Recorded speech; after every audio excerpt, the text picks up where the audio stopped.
seja bem-vindo ao canal Resumos de Odonto.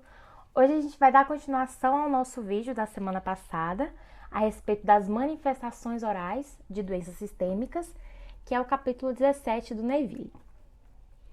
Hoje a gente vai abordar a respeito de 3 temas principais, que é o hipotireoidismo, o hipertireoidismo e o hipercortisolismo. Caso vocês queiram algum outro assunto relacionado a essa matéria ou outra matéria do livro do Neville, vocês podem deixar nos comentários ou até mesmo solicitar através do nosso Instagram, @canal Resumos de Odonto, ou através do nosso e-mail, resumosdeodonto@gmail.com. Então, sem mais delongas, vamos começar nosso vídeo. Então, a gente vai falar hoje sobre o hipotireoidismo. O hipotireoidismo, ele é uma condição caracterizada pela diminuição dos níveis do hormônio da tireoide. Se você está muito avançado no seu curso, ou até mesmo se você já concluiu, você com certeza já estudou sobre o hipotireoidismo. Mas a gente não vai abordar muito sobre o que é o hipotireoidismo, e sim as manifestações orais, faciais, bucais, em que a gente tem que ver o nosso paciente para a gente poder fazer o encaminhamento correto para o endócrino. Então, o hipotireoidismo, ele é um hormônio, que é o T3 e o T4, e aqui a gente tem a nossa glândula tireoide. A glândula tireoide, ela é formada através da glândula hipofisária, que gera o hormônio estimulador da tireoide, que é o TSH. E aí o hipotireoidismo, ele pode acontecer em diferentes fases da vida. Ele pode acontecer quando está no momento da infância, que é caracterizado por ser um problema clínico conhecido como cretinismo. Nos adultos também pode vir a ser gerado, tanto o primário quanto o secundário, e em idosos também. Hoje a gente sabe que o primário, que é quando a glândula tireoide ela apresenta algum grau de anormalidade, no caso do hipotireoidismo, essa glândula ela vai estar extremamente diminuída, fora do seu tamanho padrão, e aí gera esse hipotireoidismo. O primário, geralmente, ele é afetado muito mais do que o secundário, então se você pedir um exame laboratorial ou até pedir mais exames complementares para diagnosticar se aquele paciente tem o hipotireoidismo, você vai ver que muitas vezes a causa vai ser primária. E principalmente aqui na nossa América, Então, América do Sul, América Central, América do Norte, vai ter o hipotireoidismo mais causado por nível primário. Mas também tem o causado por secundário, que é o chamado hipotireoidismo secundário. Esse acontece quando essa glândula hipófise, ela não produz a quantidade adequada do TSH. E aí, o hormônio da T3 e T4 pensa que não é para continuar produzindo, não é para continuar crescendo. Então, aquela tireoide, ela acaba como se atrofiasse. O secundário, ele gera isso porque ele não começa a fazer as suas funções normais. Então, gera um desenvolvimento, com a frequência desse hormônio da tireoide. O secundário, por exemplo, ele é causado por alguma causa, como o exemplo de pacientes que fazem uso de radioterapia para tratar algum tumor cerebral. Então, muitas vezes o paciente ele tem algum tumor maligno, algum tumor benigno, um cisto na face cerebral, e ele está utilizando radioterapia, para tratar e acaba gerando esse hipotireoidismo secundário. Porque é como se a glândula ela não entendesse qual é a sua real função. Agora a gente vai falar um pouco das características clínicas do hipotireoidismo. Como eu disse, o hipotireoidismo ele é muito comum, principalmente aqui na América, e ele geralmente afeta pessoas, em 4.000 pessoas, uma pessoa é afetada. E ele pode afetar, como eu disse, em crianças e também pode ser afetado em recém-nascidos. Nos recém-nascidos, ele geralmente é ocasionado pela falta de iodo. Então, durante a gestação, a mãe daquela criança, ela não fez o uso certo, de algum medicamento, ou até mesmo faltou a ingestão desse iodo, e aí a criança nasce com esse hipotireoidismo genético, E aí, para tratar, e as características clínicas vão ser muito mais visíveis nessa criança. Mas as características clínicas, em geral, são relacionadas à letargia, que é quando o paciente ele entra em sempre estado profundo de sono, é como se você acordasse ele dormisse. Ele conversa com você, ele dorme. É como se fosse uma eterna sonolência.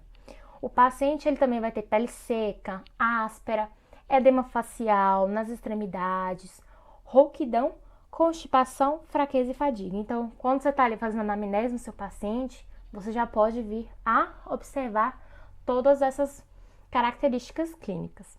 Além disso, os pacientes eles também podem vir a ter bradicardia e hipotermia.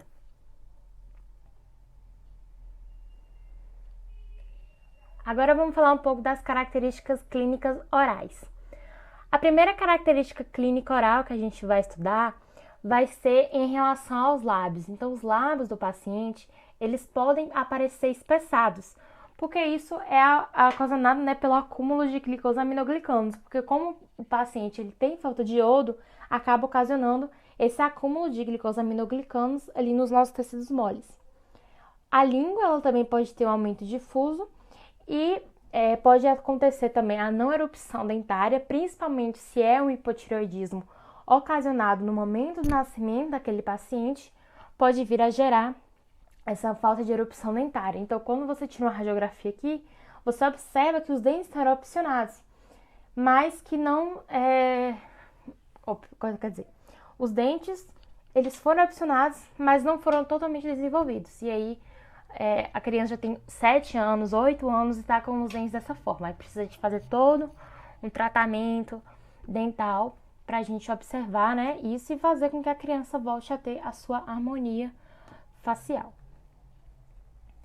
Bom, o hipertiroidismo, a gente pode tratar ele de forma medicamentosa, que é a reposição do hormônio da tireoide, e nisso o paciente ele pode ter que fazer durante um período de tempo ou durante toda a vida. Então, isso vai depender muito de como aquele paciente foi diagnosticado, né? Como é que está a sua célula, a sua glândula. O prognóstico geralmente é favorável, exceto quando aquele paciente ele teve aquele hipotireoidismo de forma congênita. E aí pode ter danos, né, no sistema nervoso central e pode resultar em diversas formas em que o paciente vai ter que ter acompanhamento médico durante muito tempo da sua vida. Mas o que a gente pode fazer em relação à odontologia com paciente que tem hipotireoidismo? Primeiro, né, que durante a anamnese a gente precisa perguntar para o nosso paciente se ele tem e a gente observar as características clínicas, né, tudo isso que a gente falou. E aí a gente faz o encaminhamento para depois a gente fazer o nosso tratamento dentário.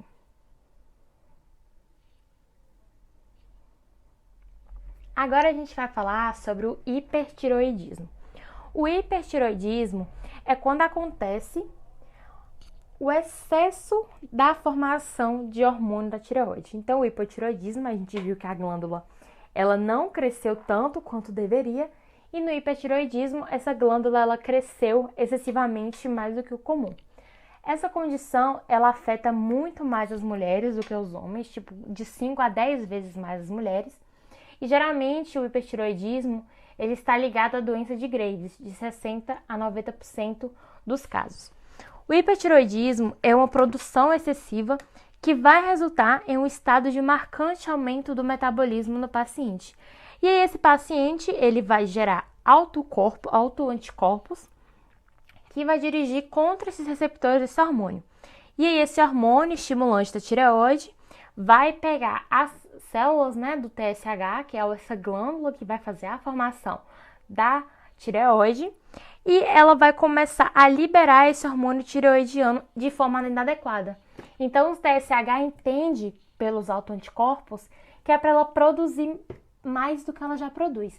E aí gera esse aumento, né, essa hiperplasia do tecido tireoidiano. E aí pode ter presença de tumores na tireoide, pode ter diversos outros fatores que vão secretar esse hormônio inadequadamente.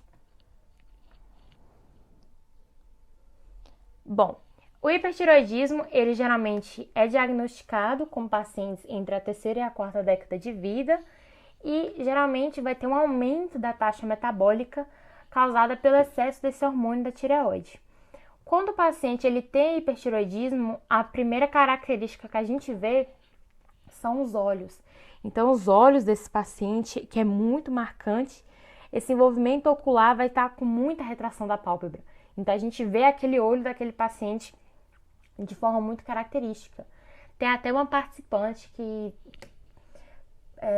fez parte do MasterChef, se eu não me engano, da 4ª temporada, que ela tinha um olho bem assim, exaltante, né, muito proeminente. Eu não sei se ela tem esse tipo de hipertireoidismo, mas o olho daquele paciente ele fica exatamente semelhante ao daquela participante.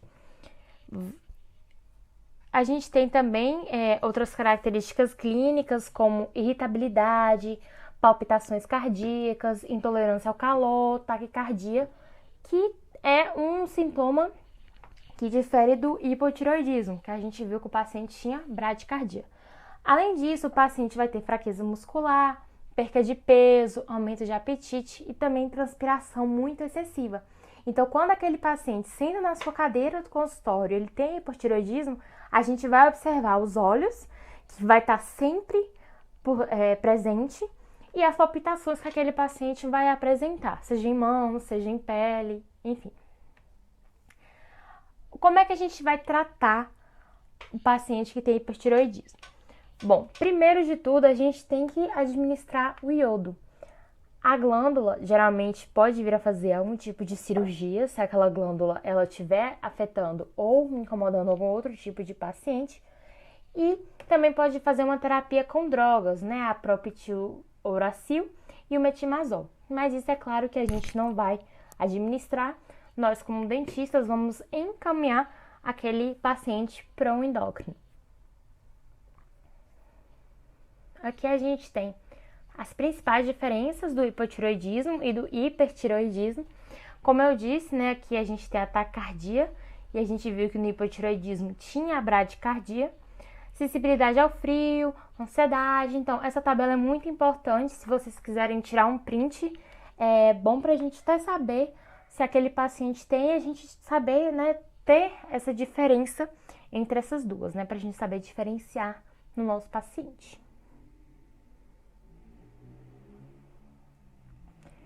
Agora a gente vai falar um pouco sobre o hipercortisolismo. O hipercortisolismo, ele é relacionado à doença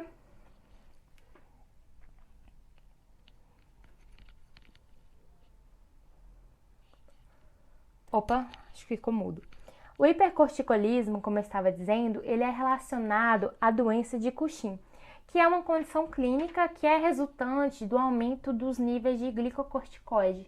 Então, por algum processo no metabolismo, essa manifestação sistêmica gerou um aumento no nível do glicocorticoide, gerando essa doença de Cushing. Essa doença ela é bastante rara, mas geralmente nós estudamos ela por conta das suas características clínicas, principalmente visíveis na face. Então, a gente vai observar que o rosto do paciente tem edema, vai ser um rosto que muitas vezes a pessoa vai falar que teve um ganho de peso instantâneo, e ele vai afetar mais mulheres adultas e mais mulheres jovens. O hipocorticolismo, na maioria dos casos, ele se deve a uma terapia com corticoide. Então, o paciente tem outra doença e acaba tendo o hipercorticolismo. A gente tem aqui características clínicas, né? Como eu disse, edemas em relação à bochecha, vai ter gordura em relação ao abdômen, costas, essas estrias, né? Que vão ser de cor púrpura, é muito característico do hipercorticolismo. Abdômen caído, braços, pernas magras, então vai ter atrofia nas extremidades inferiores. Vai ter uma osteoporose, né? Por conta dos braços e pernas serem mais magros, né, do que o restante do corpo, então para sustentar acaba gerando osteoporose.